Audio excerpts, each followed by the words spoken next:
Good morning everyone. I will continue the same chapter, chapter 2 from India People and Economy, Types, Causes and Consequences. So far we have discussed about the different topics like migration, streams of migration, sorry, spatial variation in migration, causes of migration, and today we will discuss about consequences of migration. But before uh, we discuss that topic, let me tell you something about, or let us recapitulate those topics which we have already done. What is migration, place of birth, place of residence. I think you must have learnt and you must have seen my video in which I have discussed about what is migration. Migration is simply the movement of the people from one place to another, either permanently, temporarily or seasonally, and it involves the movement over long distances from one country to another also. And we have discussed about that the two major components of migration, uh, that is place of birth, place of residence. And what about the place of birth and what about the place of residence? Do you remember? Place of birth, if a place of birth is different from the place of census enumeration, he or she is lifetime migrant. The place of birth means what? Where a person is born, and place of residence, if before leaving the country or before leaving that state or a region or a place that the person was living, where he was living, right, the place of residence. And these two were in fact, you can see one thing that, or if you remember, that these modifications took place. In fact, the first census was recorded on the place of birth, okay, and in fact it took place in 1881, and that was incomplete census. But the first major modification was introduced in 1961, and that was in the form of place of birth and duration of residence. Duration of residence, why is it? It's only because how many days or how long that a person lived in that place before leaving that particular place where he was born and moved to some other place as a migrant. And in 71, that the place of last residence, duration of stay at the place of enumeration were incorporated. So these two again, place of last residence where he lived, and then duration of stay, how long he lived there. And in 81, reasons for migration. What were the reasons? Why did a person leave? Why did a person migrate? But in general, if there is a mass migration, so what were the causes of mass migration? So the reason, right, that was also incorporated. And then I have discussed with you who is a lifetime migrant and migrant by place of last residence. And then I must have discussed with you in my video that the migrations are of two types, that internal migration and external. And in internal it has four streams: rural to rural, rural to urban, urban to rural, and then urban to urban. And wow, what does all these streams mean? I have discussed with you. Then migration trends in India, these are basically classified into intrastate and interstate, and if I am not mistaken, I have also discussed with you intrastate and interstate. Then these are the two figures, you can see male and female figures, and intrastate and interstate, that male migrates or female migrates. I mean, here these two figures are in fact based on the migration of males and females. Then I have discussed with you about the international migration, which includes in-migration, okay, immigration and out-migration. Immigration, where the people are coming from other countries to live in your country, and the people from our country, they are going out or they are moving out. India experiences a large number of international migration due to economic reasons, and some states like Maharashtra are discussed with you in my last video. Spatial variation in migration, states like Maharashtra, Delhi, Gujarat, Haryana attract migrants from one state to another, such as the states like UP, Bihar, Odisha. And then interstate, I have discussed with you what is urban agglomeration. If I am not mistaken, I have discussed with you about the urban agglomeration, but let me discuss once again. What's an urban agglomeration? Is a continuous urban spread, or that is what extended cities and outgrowths, okay, on the outskirts or suburbs. That if the population, if there is a high congestion in the city or town, that may the population extends. I mean, the people starts moving from city to the fringes, or on the fringes, as well as you can say that the suburbs or the outgrowths start developing. So, the population may be of 2000 more than this, and should have, I mean, urban agglomeration, that here that they have the municipal corporation also.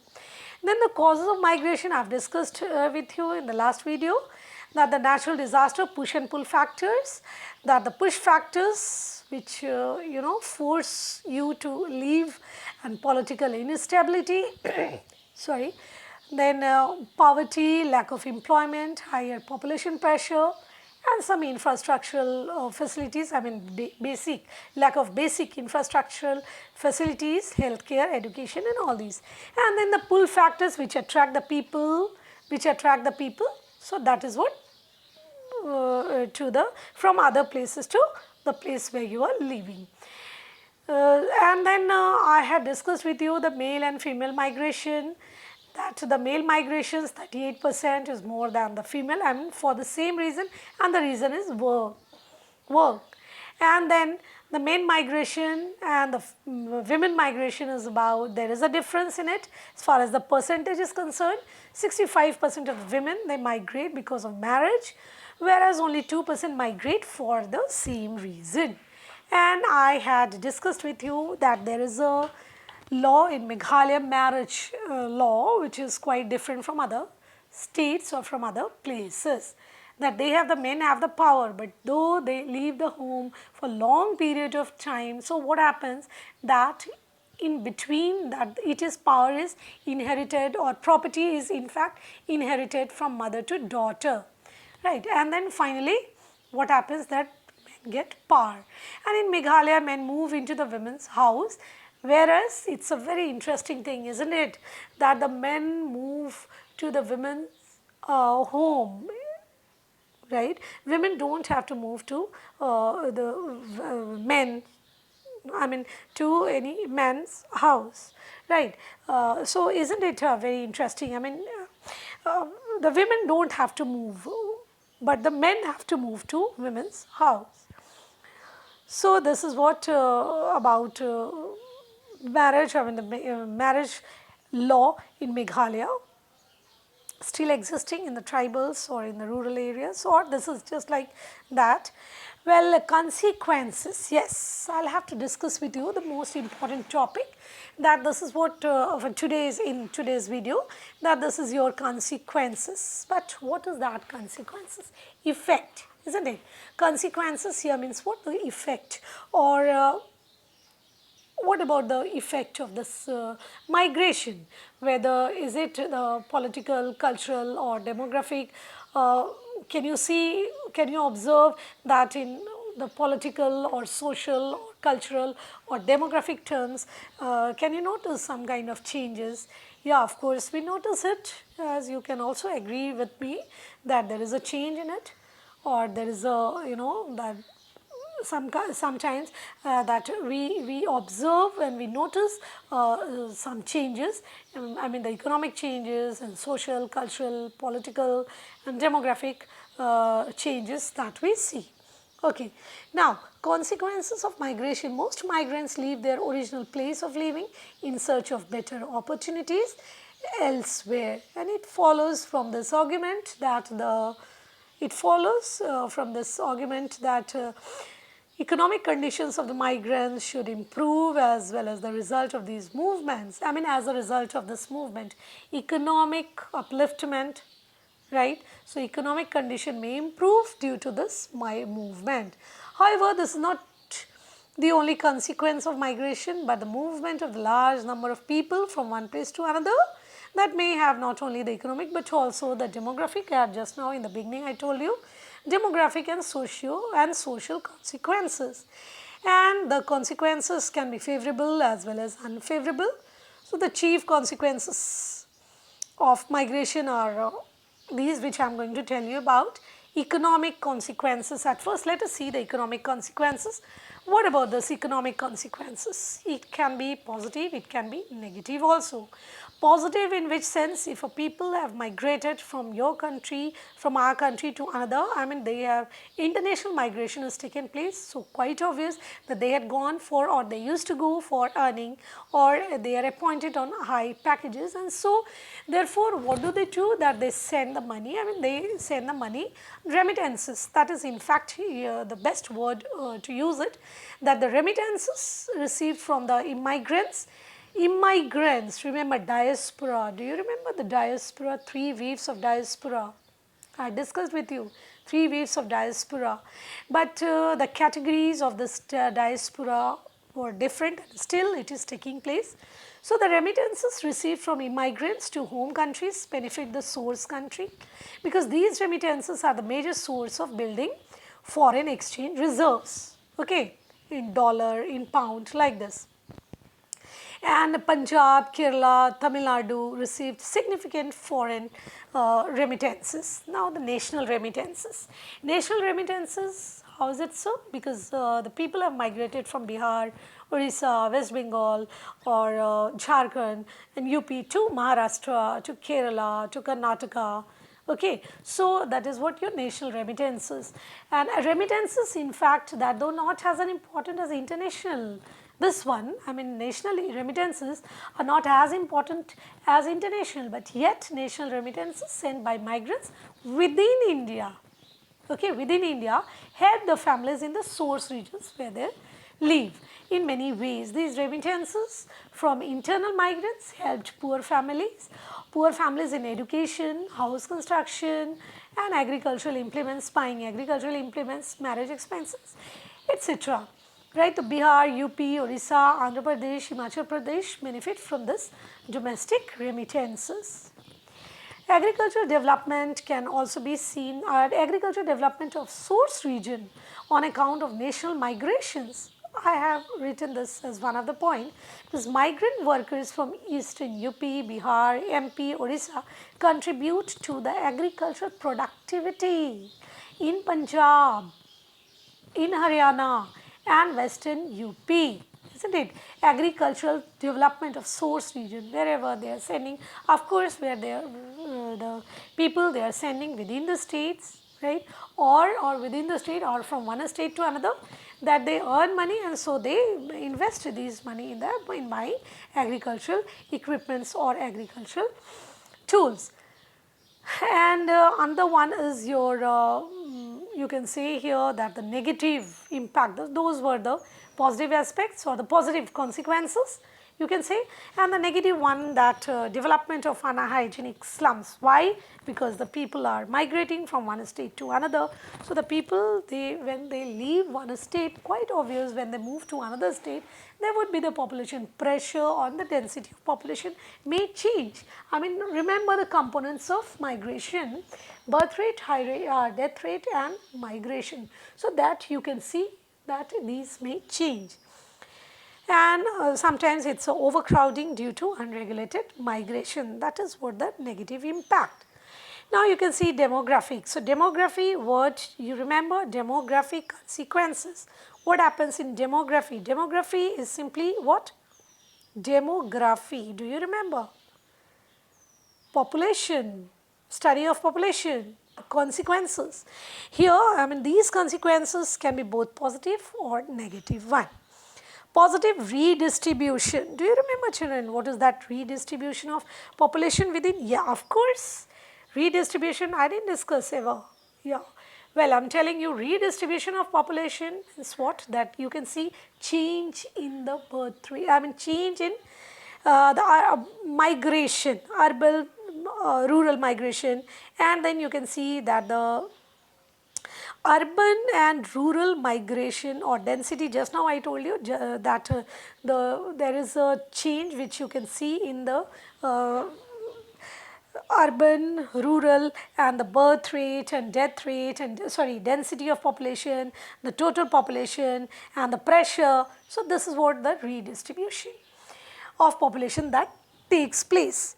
Now another one is your negative one, and this negative here means what, that the imbalance in the demographic structure, like age and skill selective, not migration, out migration, created an imbalance in demographic structure of rural areas. Have you understood? What is that? Negative imbalance in demographic structure, especially age and skill selective out migration. Skilled laborers, they move, and the age, the working population, they also move. So you can see that there is a change and there is a disbalance that takes place or imbalance that takes place here in the rural areas or in the villages or from where the people live. Especially people moving from one place to another. Now, so you can see that it creates in fact the imbalance in demographic structure of rural areas. Now, one very important thing is here that as far as the demographic and then your one which we have discussed about economic, right, the first one which we have discussed about, and that was about the economic, isn't it? Did I discuss with you the economic consequences? Yes, economic consequences, that has the negative and positive impact, and on the other hand you can see also what, that there is a consequences, the positive and negative consequences as far as the demography is concerned, and then on the other hand you can see that the social consequences. What about the social consequences? Social consequences like positive and negative, again we will discuss the positive and the negative one. Positive, migrant work as an agent of social change. Do you think so that migrant work as a social agent, as an agent of social change? And then they diffuse new ideas, science and technology, ideas of science and technology, and they also become aware of the, and then migration, science and technology, they also become aware of the girls' education, right? And then about the small family, they start focusing on the small families, because when they leave one place to from their place of birth, and when they move to another place, and you can see that they notice some changes in the urban areas, so they want to follow those things also, right? And then they also bring the different cultures with them, isn't it? That there is a mixing of the culture between the people, where they have migrated, and the people, those who are already living in those areas. Negative one, you can see that sometimes anonymity increases and creates social vacuum. Okay, that you are cut off because you were renowned personality where in rural areas in your village, but now when you migrate to the urban areas, nobody knows you. So the people start, this is sometimes called what, this type of things are very poor, or that creates a kind of social vacuum and feeling of rejection. Why? Because they were highly, the people where they were living already, in rural areas or in the villages, they had some hold on, and they were highly reputed person, renowned personalities. They were in fact the renowned one there. But when they moved to here, this one, urban areas, they are nothing, they are zero. Nobody knows about them.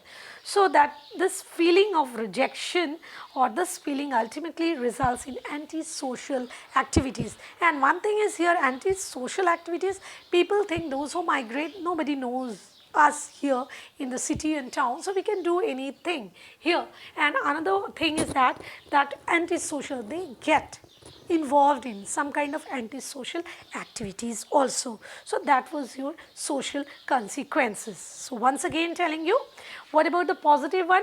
That there is a mixing of the culture, there is a mixing of the culture, and then they are very much aware of the girls' education, then about the family planning. They are quite now aware of the things which are happening in and around them, and then they act as an agent of social change. And negative, just now I have discussed with you. Now, another important thing is here that which I wanted to discuss with you. The social consequences are very important.